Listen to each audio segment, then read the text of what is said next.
All right, guys, we're gonna kind of pick up. I was gonna just do chapter 6, but then I decided, kind of last minute, I was like, well, we didn't really get all the way through chapter 5, so we're gonna kind of go backwards a little bit.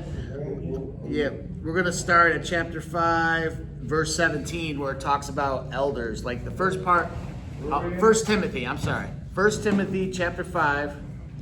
And we're going to start in 17. I'm gonna read it actually too. So, but we're going to carry into chapter 6, first few couple verses. What verse? We're starting with 5:17. So I'll just start reading it and then we'll kind of get into it.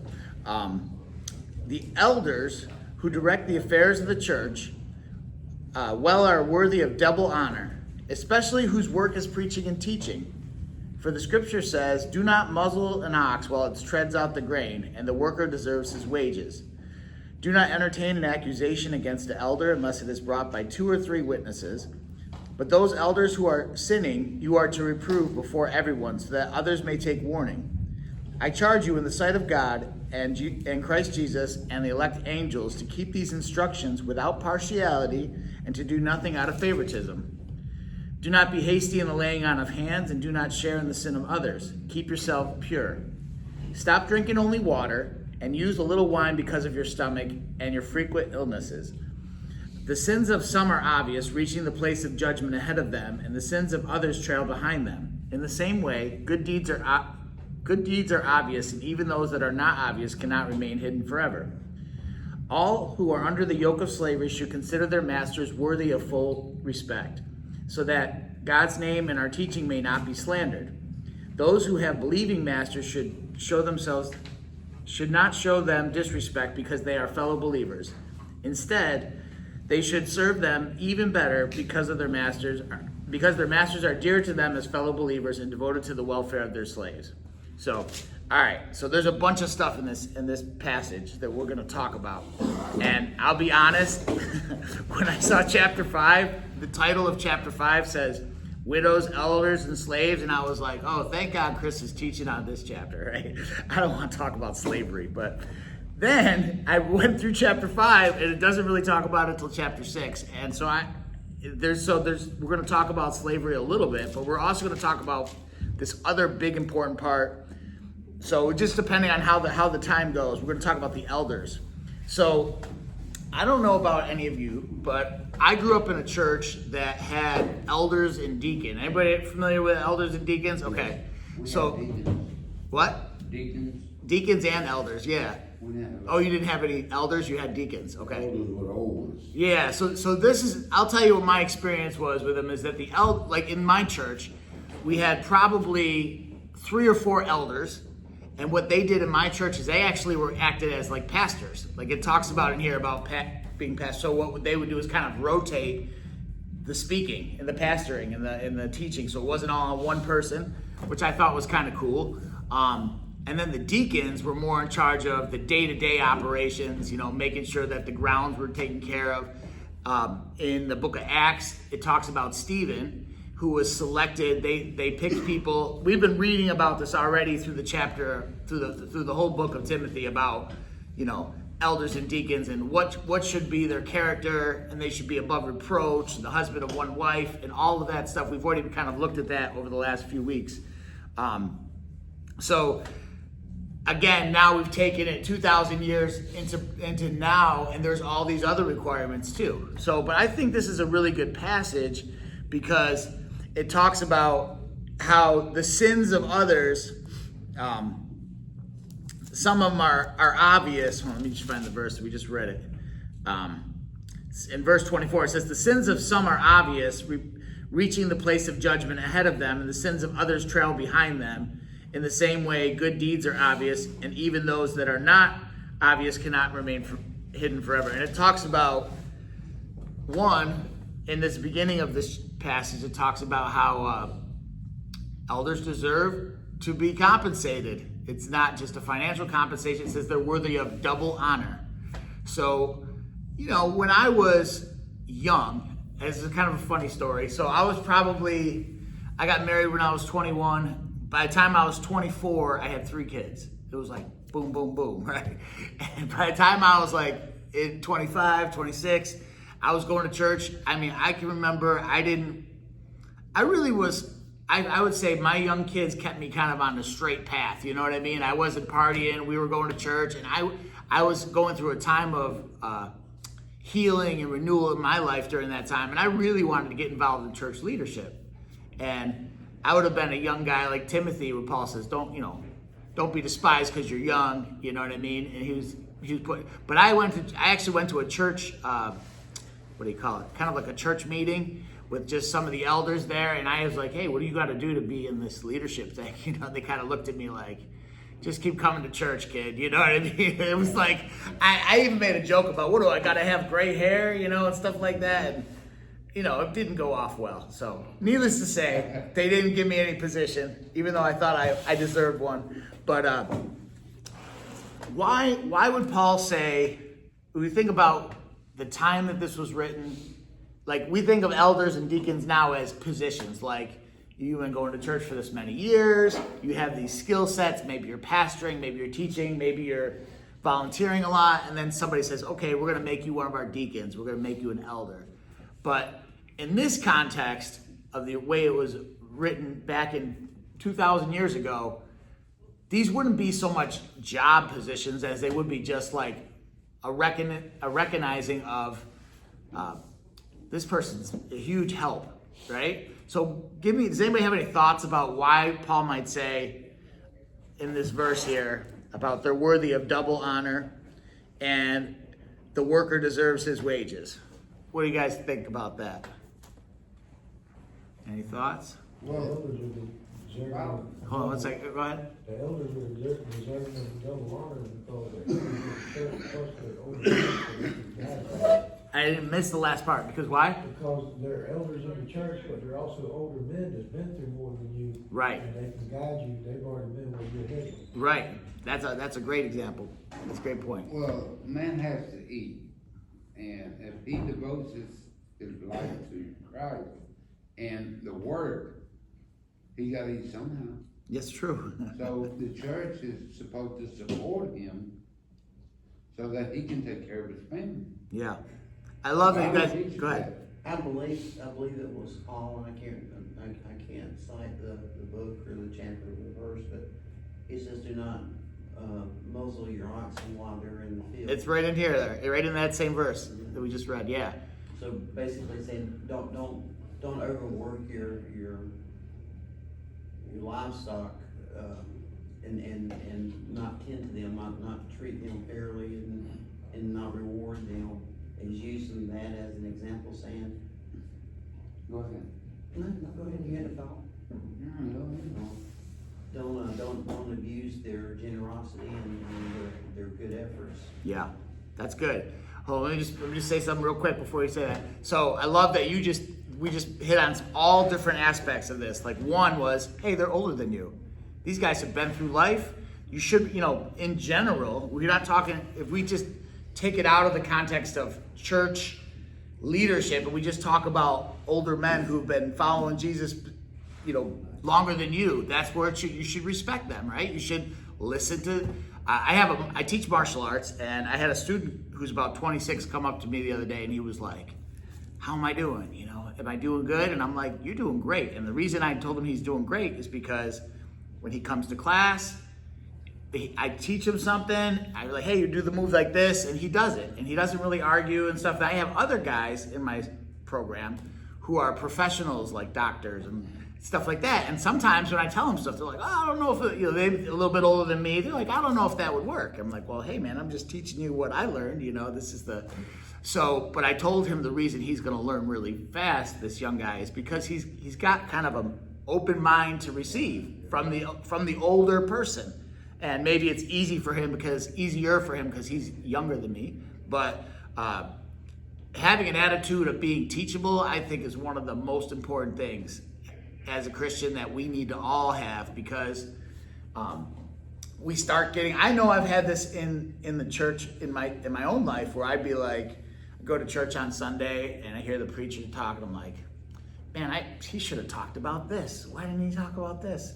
Man, he said something wrong. He said a wrong word in there that he shouldn't have said, or I don't like the way he was dressed. They start getting real picky about the guy who's sharing the message. And obviously in Paul's day, as an elder, as one of the elders teaching Timothy, he's saying, respect your elders.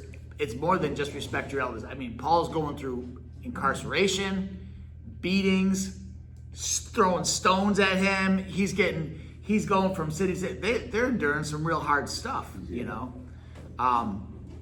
It's funny. I'll tell you another funny story. When I was, I'm married for a second time, and so in my second marriage, I have stepsons that are grown up. And with my original family, I raised these little kids from 0 up, so they're real hard workers. But my second family now, I kind of just came into the picture, so I try to implement some work ethic and stuff. This was when I first got married to my wife, and I first met one of my stepsons. I helped get him a job. Well, he quit that job within a couple days. Then I helped get him another job. Then he quit that job. Finally, I got him this job at a pizza place that I was working at, and he complained because he was like, they want me to stand there for like 4 hours and make pizzas. And I'm like, 4 hours? You can't stand for 4 hours? You're like 18 years old, you know, at the time. He was a young guy, you know, but he wasn't really teachable at that point. He's obviously now he's fast forward almost 5 years. He's a hard worker. He goes to work for 10, 12-hour shift. He doesn't complain. He knows how to work hard. So, but this kind of stuff, we need to be taught. We don't just learn it on our own to how to work hard, how to do the right thing. And Christianity is no different. Just because we accept Jesus into our heart doesn't mean that we know how to do everything right now. I mean, yes, there's that one verse like you have the Holy Spirit and you don't need anybody to teach you.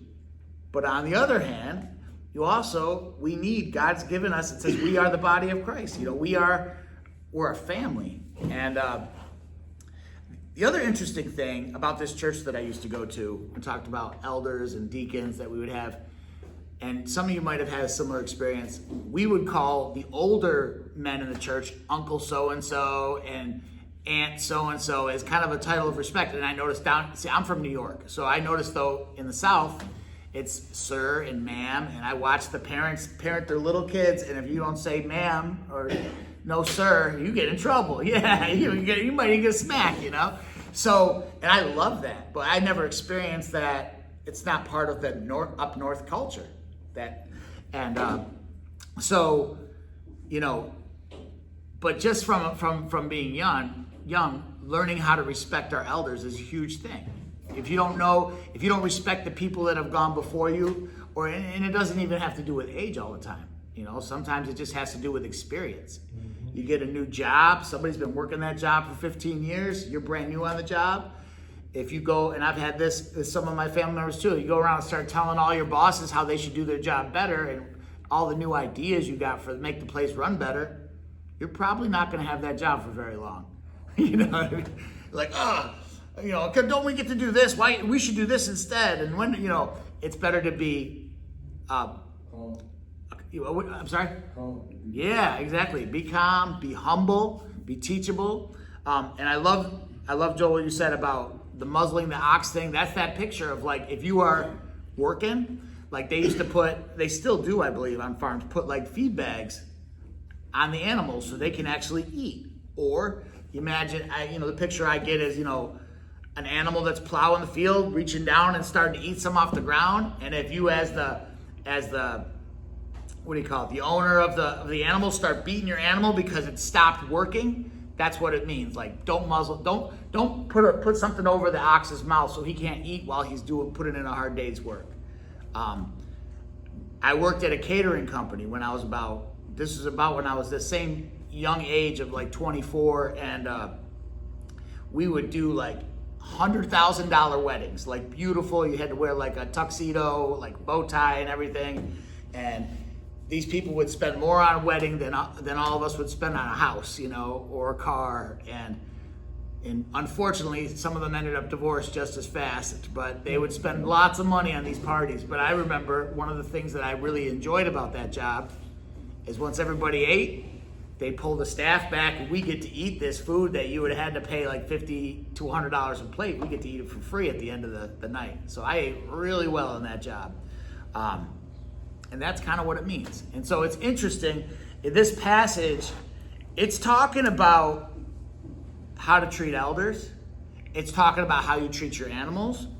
And then now we're going to talk, this is all part of the same passage where it's going to be talking about how you treat slaves. And also, and I want to talk about this slavery thing for a minute, but also for our day, most of the people have taught about this, say employees, how you treat your employees. It's not just about, and this doesn't mean, so I was doing some research because I initially thought that was what we were going to mostly talk about, is the whole slavery piece. And I just want to tell you, I'll tell you a quick story and then I'll tell you some of the research that I've done. The quick story is when I first got married, again, I was 21 years old.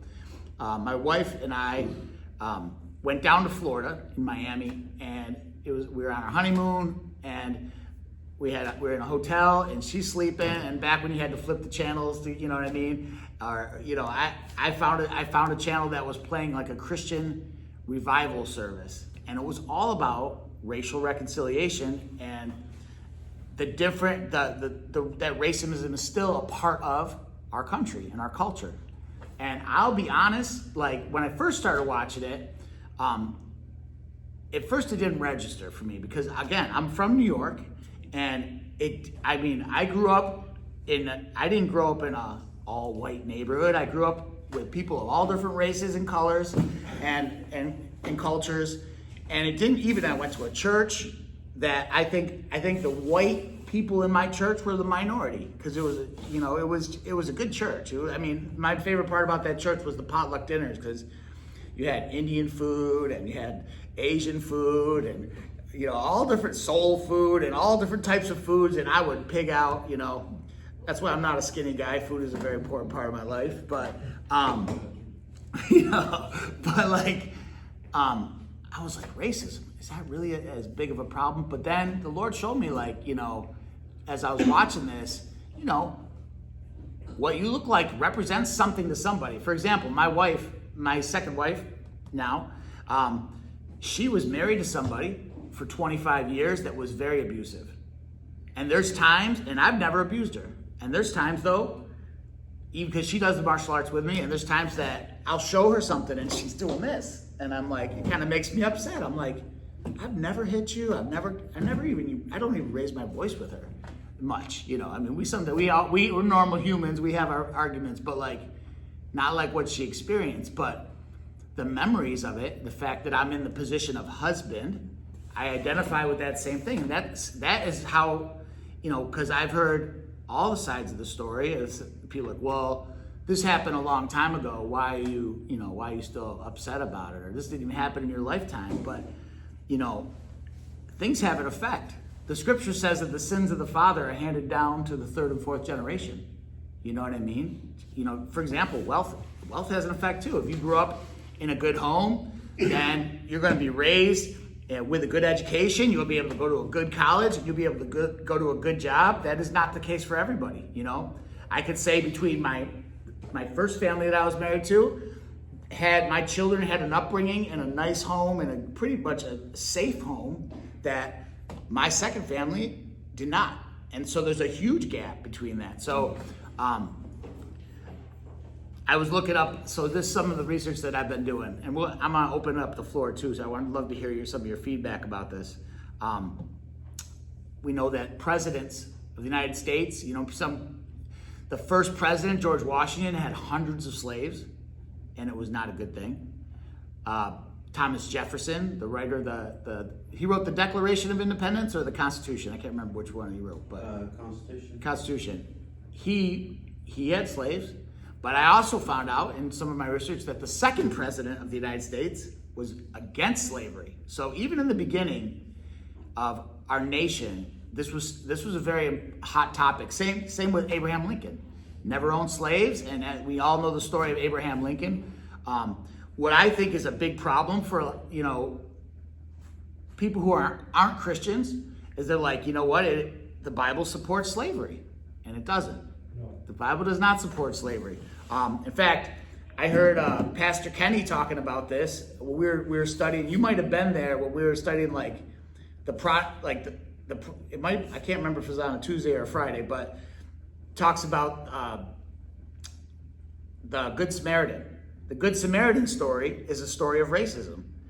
You know, the Samaritans and the Jews, though they came from similar backgrounds, were in Jesus' day completely different races. By the time that Jesus showed up on the scene, and the idea of the story even being titled "The Good Samaritan" is even kind of like, yeah, like how could, you know, there's nothing good about Samaritans. It was kind of how the Jews thought of that in the day and age.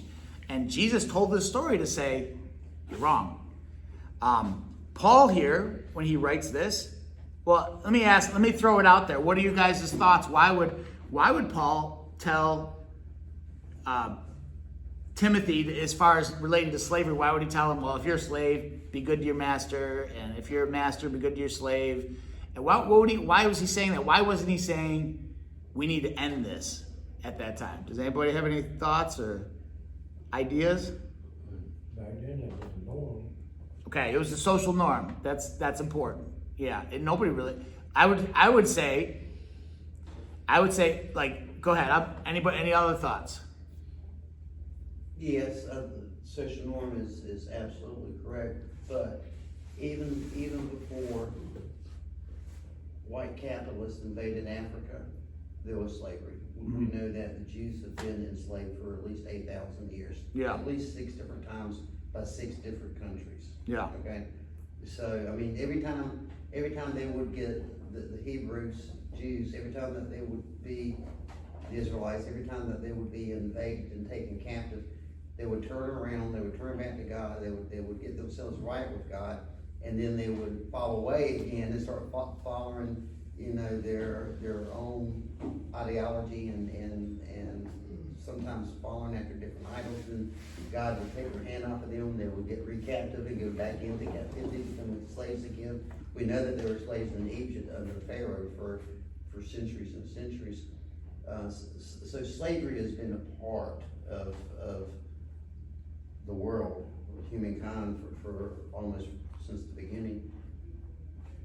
But it's wrong. I mean, the clearest example is what happened to the women who ostracized Aaron's wife.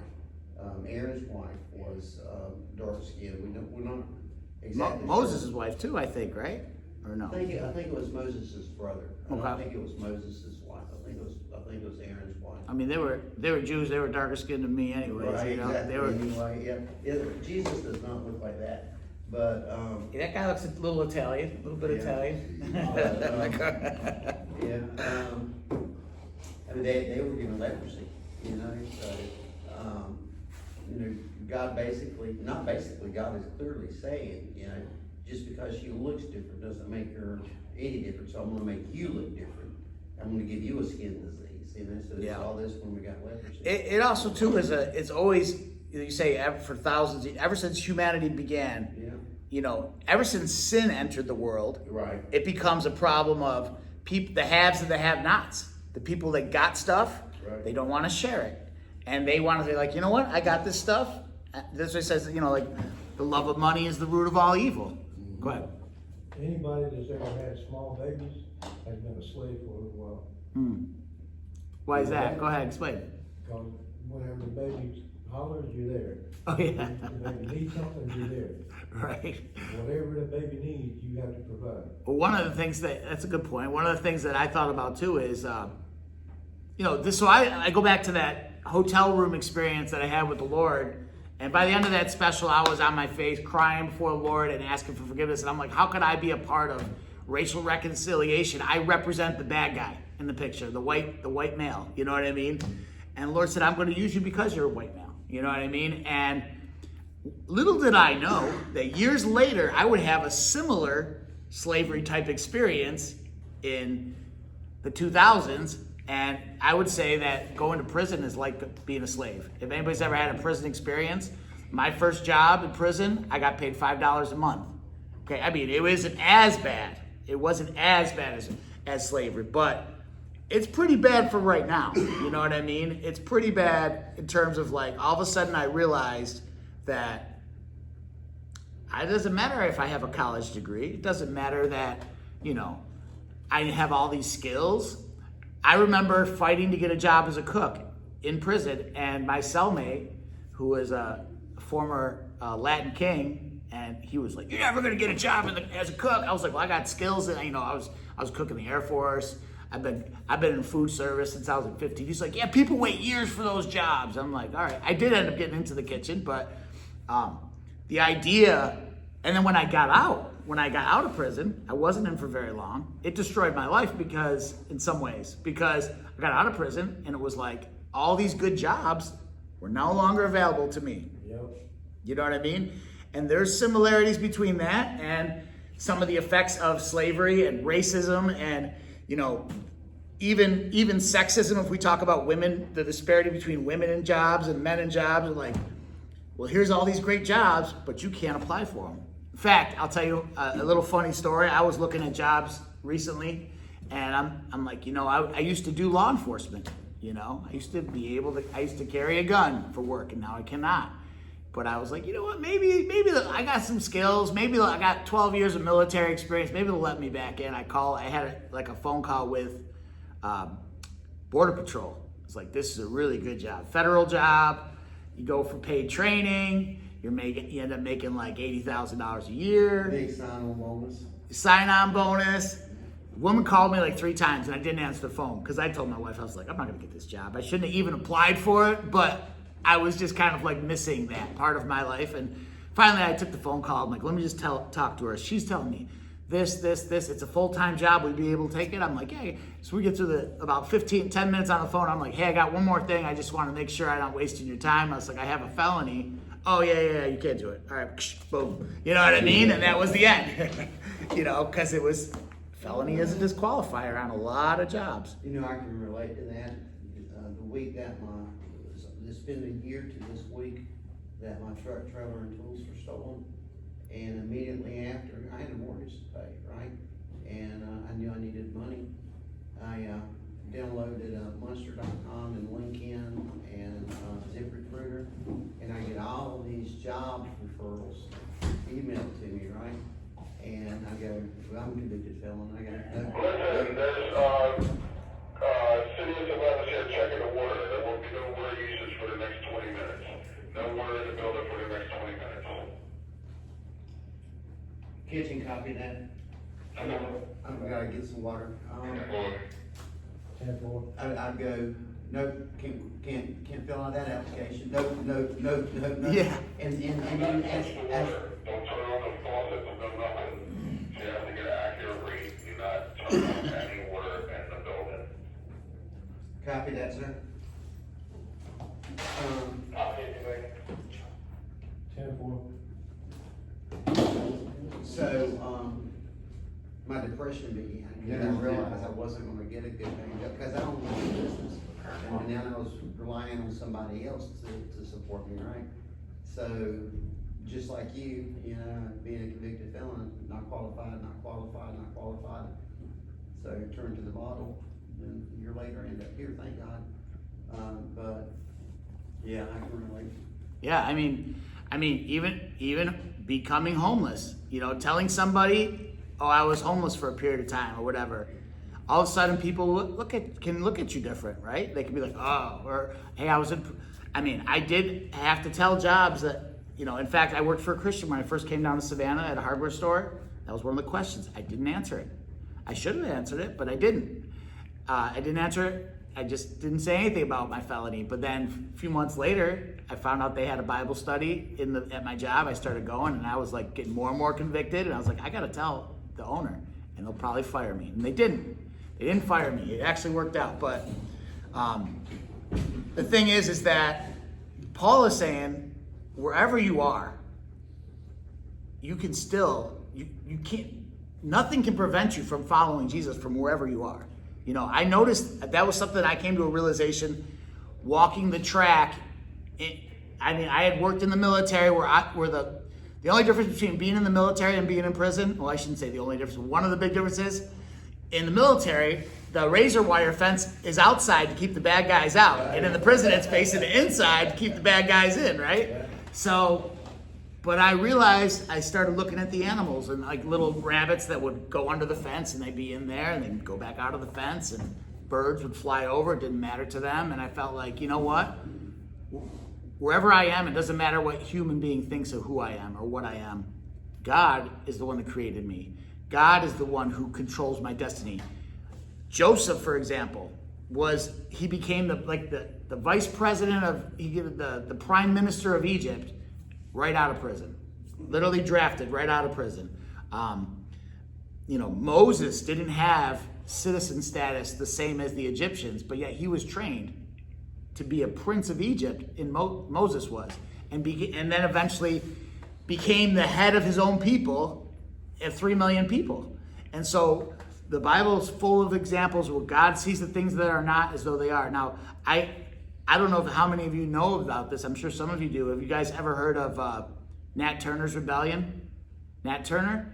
So all of us have heard of the Civil War, right? But what happened was Nat Turner was a slave, and he read the Bible and he became a preacher. And the more he read the Bible, the more he realized, like, slavery's wrong. And unfortunately, and this is something that I have to, my ancestors, the white people that I represent did, is they took these verses and they manipulated them to say, you should be a good slave. It says so right here in 1 Timothy. And they would have no problem treating people horribly and then going to church on Sunday. I mean, there's special places in hell for those people, These are the people where in the book of Matthew where they get to heaven and they're like, I did this, and Jesus says, I never knew who you were. Depart from me, And then other people who are like, well, I'm really a hot mess, and God's like, no, when you gave a cup of water, you did it to the least of these, you did it to me. And so what I believe, and I was just having a conversation with my son about this, about some family members. I have people in my life, and maybe you guys do too, who you would by all accounts, maybe they're elders and deacons in the church, maybe they're very religious, they can quote Bible verses at you, but if you asked them for help for anything simple, you asked them for $10, they wouldn't even help you. You know what I mean? And I have people like that too. I had quite honestly, this is holiday season. I don't know about you guys, but for me, holiday seasons are not awesome. I don't enjoy them. It's kind of like going to the doctors for me. It's like you go to I'd rather not go to the doctors, because when I go to the doctors, they tell me what's wrong. When I go to holiday, functions with my family and I can count the missing people who aren't there, it's like this is what's really going on. This is the real test of where my family's at right now and the way people interact. But the Bible specifically says, you will know who belong to me because they love one another. And it says in 1 John, it says, if you say you love God and you hate your brother, you deceive yourself and the truth is not in you. So if we're doing things, all of us, bringing it back home to us, if we're doing things in our life, if we're anti-people, we can't be pro-God and anti-people. The greatest 2 commandments, right? Love God and love your neighbors. And, then the question, who's my neighbor? And Jesus throws this Good Samaritan story. It's the people that you really don't want to relate to. It's the people that you would never even consider relating to that are your neighbors.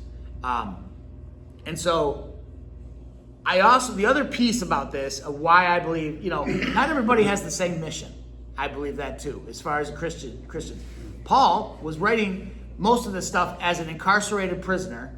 He was not a political activist. He was not somebody who probably in the course of his life could change the system. But then there's other people who could, like William Wilberforce in England, who helped turn legislation for the slave trade. And then Nat Turner, he was a preacher, okay? He started a rebellion. This was 30 years prior to the Civil War. And so I've always been interested in that kind of history of American history, and it wasn't a successful mission.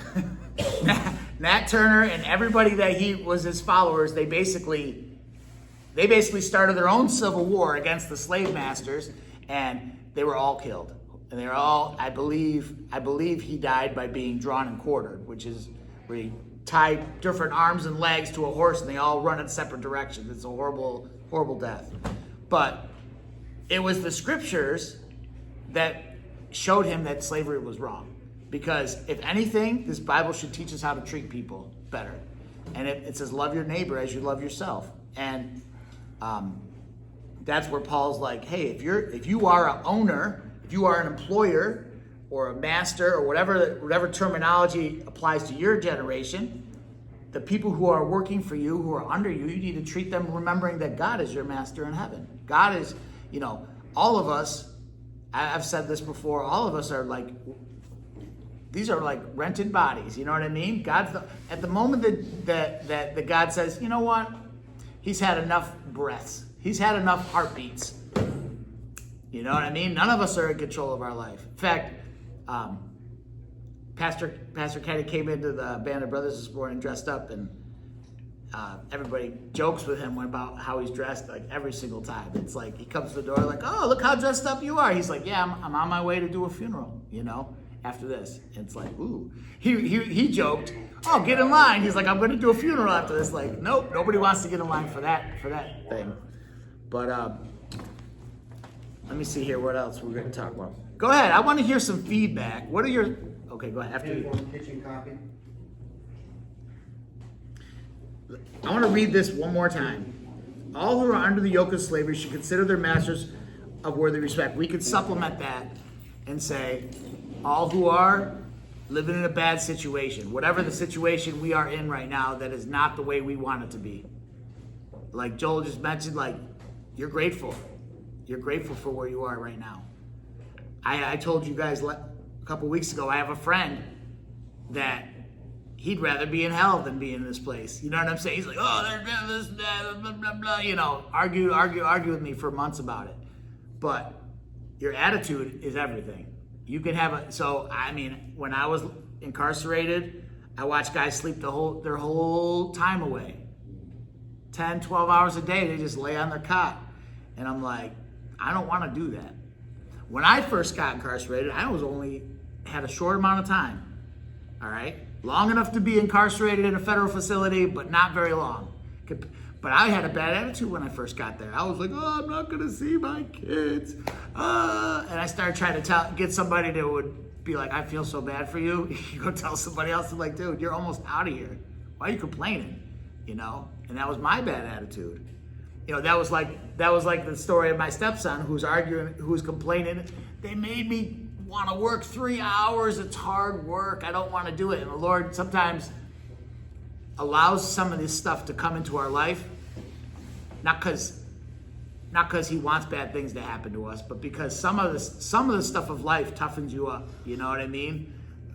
Some of the stuff of life shows you that you thought you were really strong, and then the bad stuff happened. You get battle hardened. Yeah, you get battle hardened, and you know what? Then it helps prepare you, for the next mission, whatever it is here. Because I believe that here on planet Earth, we're all, like the old song we used to sing when we were kids, like, I'm in the Lord's army. Like, basically, this is temporary duty, a TDY, and we're here to serve God, to glorify God, and to be changed by God. And when it's over, then God will be like, all right, let's see how you did on the mission. And I definitely don't want the Lord to say, well, you slept in your bunk, Mark, for all the years on planet Earth, except for some very small windows that benefited you. And I don't want that. So I know for me, it's something that the Lord has to come back to me and be like, what's your attitude, Mark? Go ahead. When I was in the Salvation Army as a kid, they had a song they sang, Onward Christian Soldiers. That's a good one. That's a good one. I love that song. You know why they called them the Salvation Army? The history behind that? Because back when it started, they were so focused on helping people, and they helped people, a lot of people that were drunks and stuff like that, and in the streets, and they were so committed. Other people were like, man, this is like, they're so organized and they're committed to their job. It's like a military. And then they got the nickname, and then it stuck. And I was like, when I heard that, I was like, that's pretty cool. So, one observation and one question. Observation, federal prison, state prison is just so different in contrast. You got paid Champ was in Fed prison, he got paid. I was in state prison, Dennis was in state prison, talking about slavery, right? And you don't have a choice. You're going to get a job detail. I had 2 details. I was the warden's landscaper at his house, and I was assigned to the kitchen. I was the number 2 cook, and I was an avid reader, and had horrible sleep habits, so that's not a big deal for me. But didn't get paid anything, so Wow. it was a lot like slavery. Wow. Did that for 7 years. In the question, Onesimus, who was his master? Paul says, I'm sending Onesimus to you. Who was his- Onesimus? Yeah, so there is a small book. See, this would be a chaplain welcome question. I can't rip it off the top of my head, but what he did, I remember the story. He basically stole from a family. He was a slave, and he basically like did something really dirty to the family and left, right? And that family became Christians, and Paul knew who they were. And then Onesimus ended up helping Paul while he was incarcerated. And so Paul had to explain to Onesimus, like, you need to go back there and make it right. And so he actually sent him back to them and said, look, I'm sending him back. Don't be harsh with him. He's been so helpful to me here. So that's like a story of reconciliation. And, there's a lot of little hidden nuggets like that in the scriptures too. Another one is like John Mark, the writer of Mark. He was like an adopted son of Peter's. So we read the story of Mark. It's actually not Mark's gospel. We call it Mark's gospel, but it's actually Peter's version of the story of what happened. And but anyways, he was the guy. I was told this, and I can't give you a Bible verse for it, but I was told this, that he was the guy that when the Garden of Gethsemane happened, and he went bolting, and they tried to grab him by his clothes, and he took off running as a young boy, and and left his clothes behind. Like he ran. And that's like probably one of the worst things you can do in military is it's leaving your post. You know what I mean? AWOL. Yeah. They used to kill people for that in the military if you run off on your military. But then later, That's bad around here too.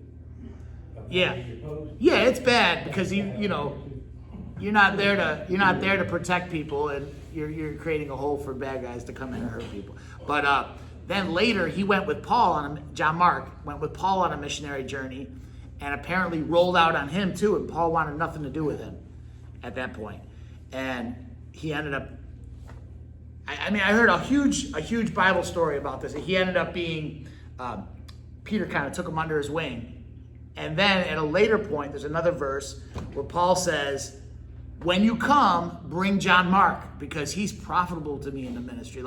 So it just shows the progression of maturity of this guy he was in the picture almost his whole life, but he wasn't always a good guy. And he changed over time and became reliable, dependable, hardworking, so that even Paul would be like, bring him with you. He's good for me. I want him close. Because I'll tell you, for me, I was just telling this to my wife, and we're almost done here. But when people burn me in my life, I'm sure you guys feel the same way, I tend to push them out of my close circle. Hey, I forgive you, man. I love you, man, but I'm not letting you in close to stick me again with a knife, That's just how I do. So here's this story of Onesimus. Here's the story of John Mark. Here's a story of us. And the Lord, when I think about being thankful, I think about the Lord never pushed me out of his close circle. That's crazy. I think about it today. Sitting here doing a Bible study, but I'm the guy that went running when everybody was supposed to go this way, and I went this way. You know what I mean? So I'm grateful for the Lord that he's never left me, and he doesn't leave any of us. And it says he uses the foolish things of the world to confound the wise, and the weak things of this world to confound the strong. And I believe that the best way to follow Jesus is not like, okay, I'll do better, God. If you just do this, this, and this, and this, I'll do better. Instead of doing that, the best way to follow God is to just meditate by reading the scriptures and spending time with the Lord on the fact of how much he really loves us. And when we are full of that knowing, then we can do the things that, like Jesus said, the things you see me doing greater. We can do the things that are hard. We'll be able to endure the tough times, the tough days. You know, I have family members that I know aren't going to call me on Christmas. My children that I know aren't going to call me on Christmas, and that breaks my heart. I actually had a dream about my daughter I haven't spoken to in a few years since this whole prison thing, and she actually told my other daughter's getting married. I found out a couple weeks ago that I might have already shared this, I don't know, but I found out a couple weeks ago that she said she's already got people watching me when I go to this wedding in the summer coming up, that if I try to come up to her and talk to her, they're going to intervene. Like I'm like some big problem starter. So that hurt me. This is my daughter. This is my little girl I held in my arms and changed all 10,000 diapers. You know what I mean? But I had a dream about her last night that like everything was working out, and I feel like that was from the Lord. You know, everything was going to be okay. But when they're not okay, you know, when we're in the bad job that we can't get out of, and the boss that treats us like we're a slave, even though we're not, and we're in the situation where we can't just pay our way out of our mess. You know, like, I remember I got out of prison. They're supposed to mail, you know how like when the day you leave, you're supposed to have clothes to leave with. I didn't have it. I had a girlfriend at the time. She mailed clothes, but they didn't make it to the prison in time. I had to borrow a shirt from the guy that was next to me, so I didn't look like I was a convict leaving. And I got back home and I had suspended driver's license, no money for anything, no anything. You guys know what I'm talking about. I'm like, how am I mean, a small problem for many of my family members, but it was an overwhelming problem for me. And I was like, but the Lord got me through that. And it's been 5 years now for me since I've been released. So, and I am grateful. I will say, I'll end with this. We'll pray that the Lord brought me to Savannah, Georgia. It was like what God said to Abraham, you're going to go somewhere. I'm going to show you where it is. I'm not going to really tell you until you get there, but this is something you need. And me coming to Savannah was meeting the Band of Brothers, meeting you guys, meeting Chris. Chris is like my guy, you know, like when my motorcycle doesn't start, I'm like, Chris, my motorcycle doesn't start. He's like, okay, I'll be right there. And even though he's a medical doctor, he knows mechanical stuff too. He's amazing. But I can say in the 20 years of my first marriage, I never had friends like that. Never had friends, you know, maybe they would help me here and there, but like, I didn't realize they weren't my friends until everything fell apart. And I looked around and I'm like, I thought I had a team. Yeah, and I'm by myself. And then nobody, you know, when the phone does it, nobody calls you and nobody writes to you and nobody can put money on your books and nobody, you know, I got back home and my little brother, I was like, hey man, let's meet for a cup of coffee. And he was like, I don't got any time, man. This and that. He wouldn't meet me. I'm like, this is my brother, you know. But anyways, I'm grateful because God brought me to a place where I might have a lot of brothers now. Tomorrow will be 9 months that I've been out. Wow, that's a blessing. I did 20 years. Couldn't do it. When I got out, I never thought it would be like this. Yeah. I mean, I knew I had nothing. I knew I had nowhere to go. I had to make it somehow. But I had no idea God would leave me here. You did 20 years straight? 20 years straight? Yes, from January 24th, 2005 to January 23rd, 2025. And you were incarcerated 3 times prior to that? Yes. The first time I went to prison, I was 16. There's always something to be grateful for, you know? There's always something to be grateful for. Let's pray, guys.